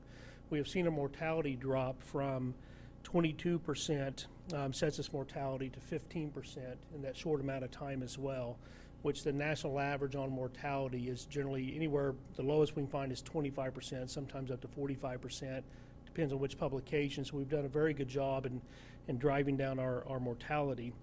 Under the second bucket, when it has to do with safety, that I'll call complications as well, we've implemented a high reliability focus, which is zero harm. We've educated all of our employees in our hospital of a high reliability and what that means. The different buckets under this complication or safety, one is our hip and knee complications after surgery. We've had zero complications in our hospital since August of 2017, so zero since I presented last time. As far as our CLABSIs, which are central line bloodstream infections, sometimes we have to put in a central line so the patient can get certain medications, and we're almost at the year mark of having zero infections, and that's part of this bucket under the safety category. The third one is CODIs, which are patients can get an infection, a urinary tract infection that are caused from Foley catheters. Those, we've seen some improvement. We still need to have more improvement on this item. What we've noticed, we're getting a lot of patients being transferred in from outlying hospitals. So when they come in, most of our CODIs are coming from patients that get Foleys put in another hospital and they get transferred to us. And so we have implemented the protocol to immediately take out the Foley. If it has to be reinserted, to reinsert that. And then we have nurse-driven protocols on our floor that after 48 hours, we automatically remove the Foley unless it's a clinical need to have that. The longer a Foley stays in the patient, the higher risk that patient gets infections. So that's why we've instituted those safety measures. So those are the high-level topics under the safety or the bucket, which is another 22% of the 5-star rating. The next one that I'm really excited about that what we've done is focus on our readmissions, which is kind of sometimes a bit hard to get our hands around. And we partnered with a lot of federal qualified healthcare clinics in our community. But what we've instituted, every patient that is discharged receives a post-discharge telephone call, one, to focus on patient experience, two, clinical needs, and what can we do to help that patient out clinically, medically, and help try to prevent an unnecessary readmission. The other items that we put in place is we started a discharge scheduling process, and we're focused on Medicare patients when we started this. That for Medicare patients discharged from our hospital, what the data shows, if these patients can get into the physician's office quicker, the quicker they get care, the less likely they're going to get nervous or something happen. They'll get back to our hospital ER or readmitted. 4 months ago, we were scheduling 0 patients to follow up with their primary care physician after discharge.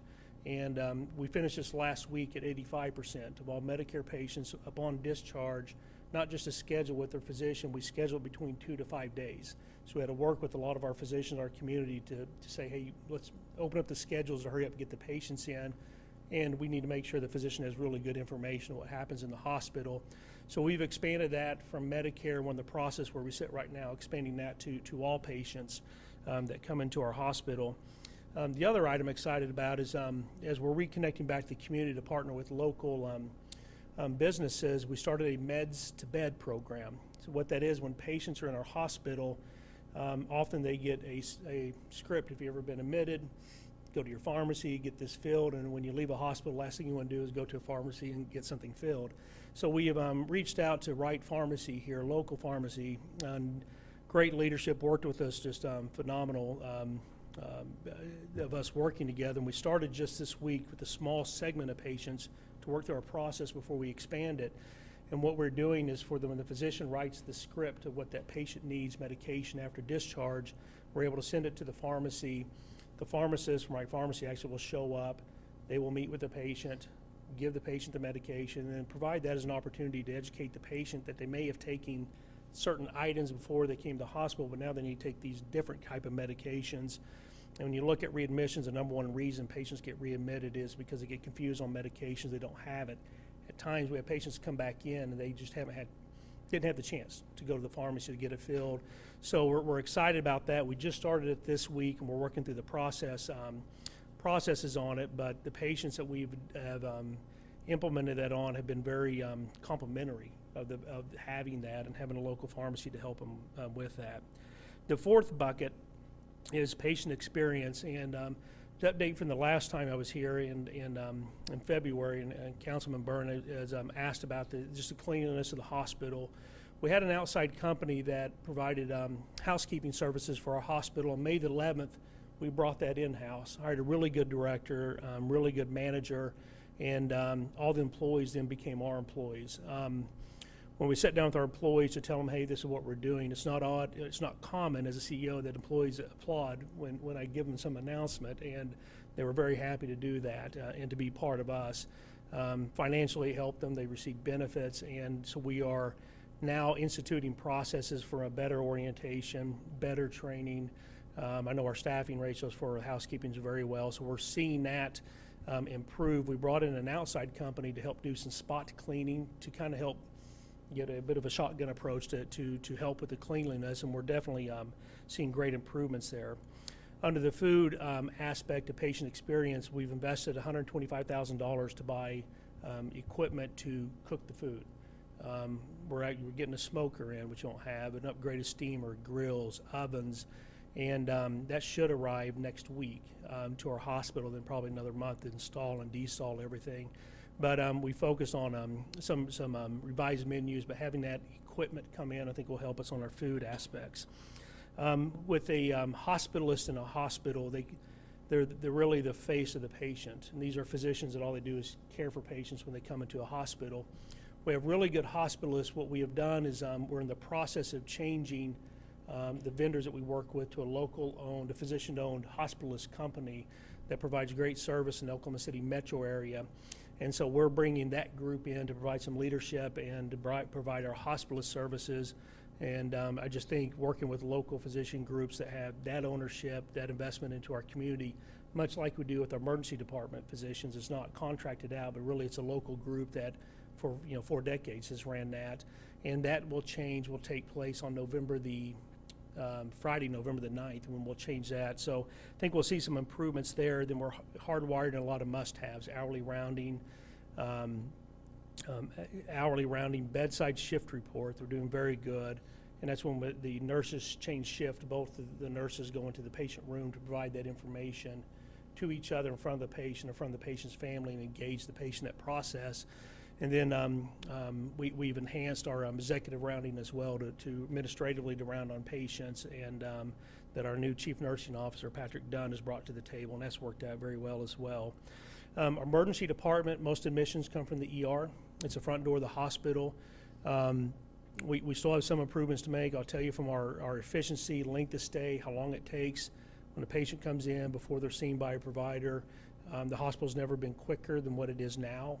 We still have improvements to make, but it is heading in the right direction. And we started this a lot on this last year than earlier this year, once we got through a pretty bad flu season, and engaged our physician partners in the process. And then our administrator on call is actively involved in that as well. So we're seeing really good improvements to the ER.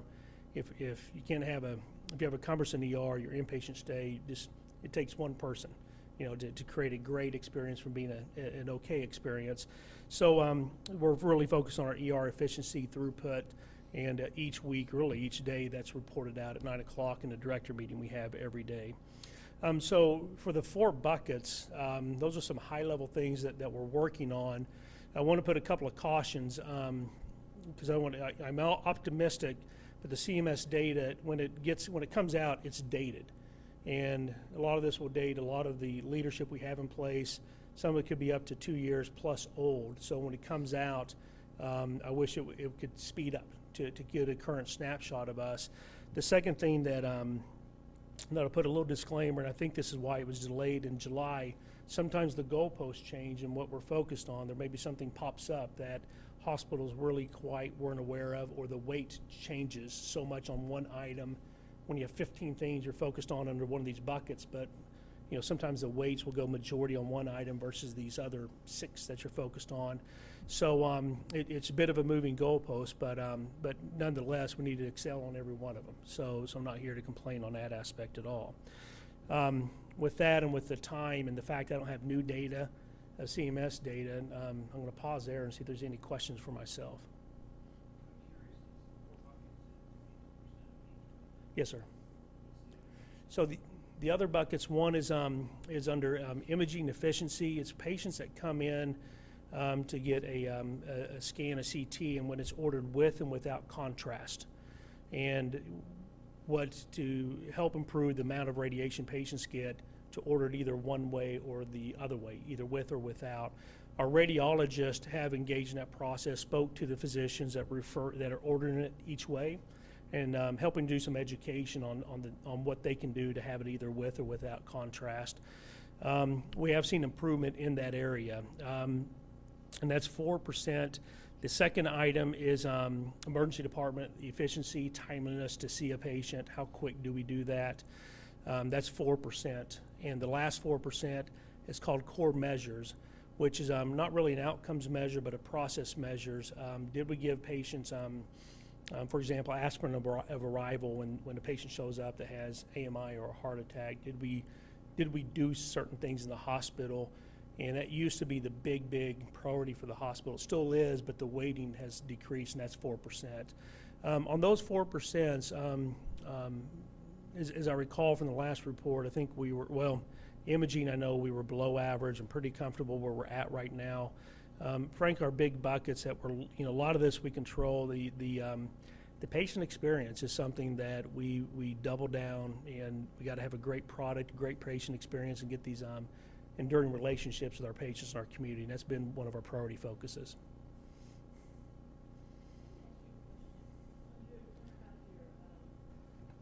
Readmissions, do you guys do a team approach for when you release them from the hospital?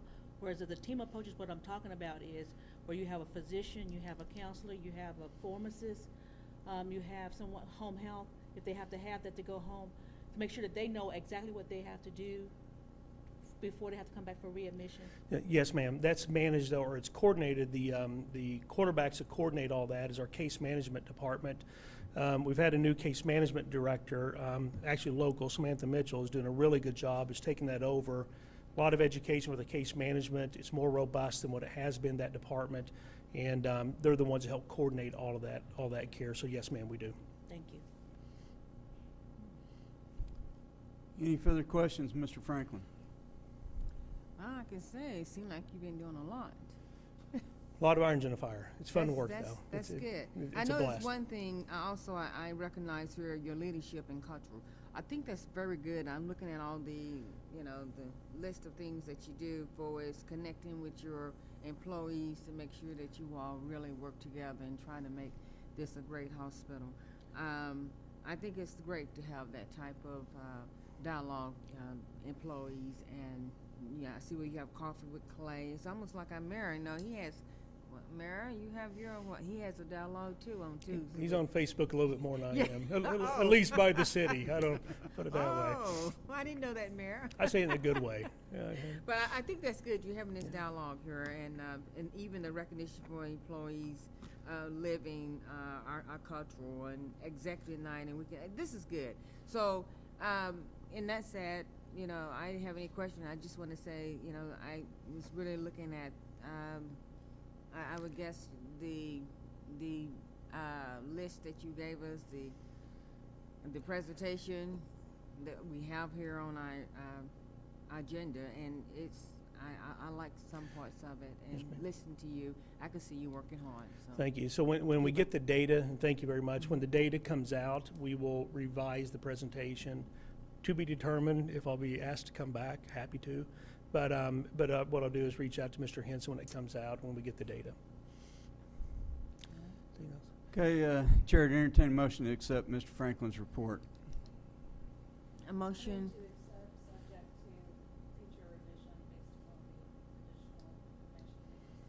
I second. Got a motion and a second. All in favor indicate by saying aye. Aye. Opposed? Abstentions? Clay, thank you. If I can use 60 more seconds, if you You mind, bet. I know it's the end of the day. The hospital had a domestic water line bust. So we had water coming in our hospital, water coming out of our hospital. The end result, about 750,000 gallons decided to reside on our first floor of the hospital on August the 2nd, August the 1st. And and we're going through and doing a lot to renovate the areas that it occurred at, and that's ongoing. Sometime, we hope in November, we will finish that process. Without going all the details of what occurred, I do want to, city council members, I don't know if you know the interaction, the partnership with the city during that time. This happened 2 o'clock. The leak was not found to fix until 4 a.m. in the morning. Two things that happened. Number one, a lot of things happened with partnership with the city, but it's summertime. When you don't have water in a hospital, the commodes won't work. And doing the bucket brigade doesn't work in hospital toilets. You don't have water, so we're bringing everything in. But when water cuts off, that's what operates our chillers, our air conditioners. So you just got to picture through this, just the humidity rise, the temperature rise, and that's not a good recipe. The city came up, and there was a brainstorm session of what could occur, and honestly, I wrote it off. I thought there's no way this could happen. I was in the background trying to order portable fans, portable air conditioners, but something was devised where then water from the city stepped up, and they were pumping water into the hospital's chillers.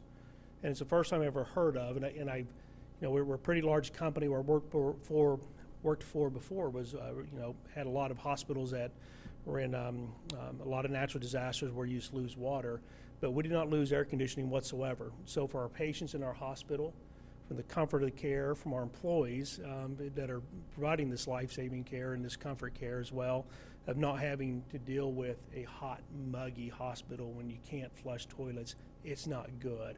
So I was taken aback when that worked, and never did I see that happen. So I wanted to recognize for you, if you had individuals that came out and never asked anything. They're middle of the night doing this. The second thing, I don't know if Paul was behind me, Paul Streets. Second thing is we had a lot of water we had to dispose of some way. And there's a lot of different ways of not to do that. And we were on the clock. If the water remained in our certain areas of our hospital to dispose of, it created some thresholds where we had to jump through a lot of regulatory hoops to make sure we're disposing of things very safe, and it was just a higher bar to do it.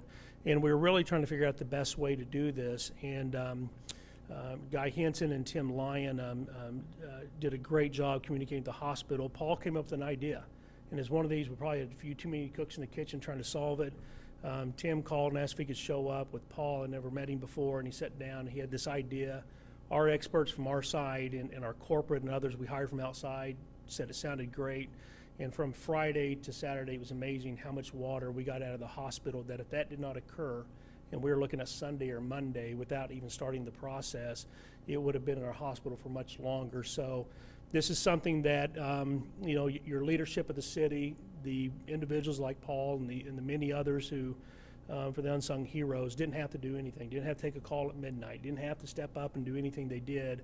But the partnership with the city, it was just phenomenal. When we open back up our imaging area and our mammography area that was flooded, we will do something to recognize the individuals from the city and have them over there as we kind of cut a ribbon and celebrate that. But never have I seen that before. But I just want to let the council know that without question, without hesitation, everybody was there.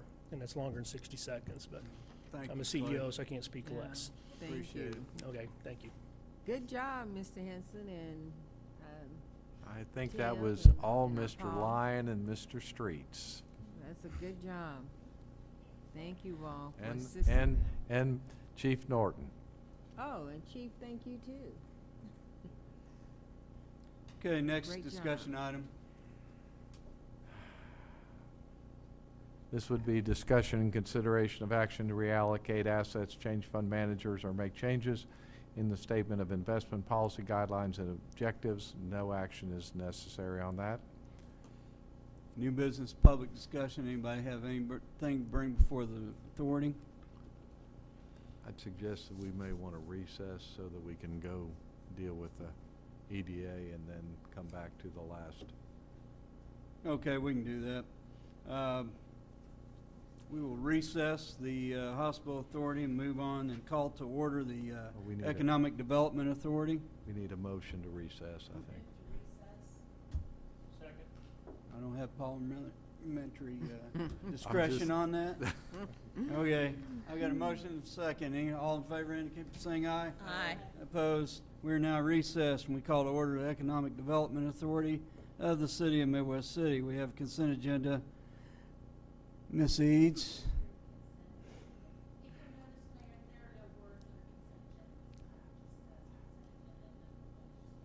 Gee, my glasses. Yes, I saw that. I Thank you second very much. motion. I've got a motion and a second. All in favor indicate by saying aye. Aye. Opposed? Abstention? Motion carries. New business public discussion. Hearing none, we are hereby adjourned, and we will call back to order the hospital authority. And I need a motion to, we have reconvened, and I need a motion to go into the executive Motion to session. go into executive session. I got a motion and a second. All in favor indicate by saying aye. Aye. We are hereby in executive session, and have a good night. You can't combine it, girl.